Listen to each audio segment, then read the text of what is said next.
بسم الله الرحمن الرحيم. أحبتنا الصيم في مغربنا الحبيب وفي الجزائر الشقيقة خاوة ومكعدة وفي الوطن العربي والإسلامي. السلام عليكم ورحمة الله تعالى وبركاته. الجالية العربية والمسلمين في أوروبا والعالم، الله يحفظكم ويحفظ وليدكم من كل شر وسوء ومكروه. لنرتب ألسنتنا بذكر الله والصلاة والسلام على خير البرية حبيبنا قائدنا قدوتنا شفيعنا سيدنا محمد صلى الله عليه وسلم.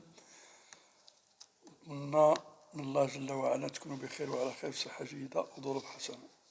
أمس في الرباط استقبل فريق الجيش الملكي نظير شقيق شبيبة القبائل برسم دوري أبطال إفريقيا،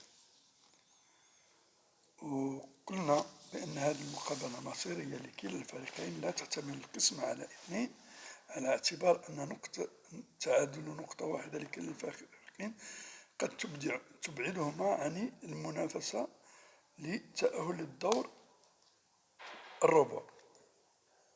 اللقاء كان سجال قوي بين الفريقين، انتهى لفريق الجيش الملكي بإصابة 1-0، وبالتالي أنعش الحظوظ ديالو للتأهل إن هو فاز على الفريق تنزاني أفريكانز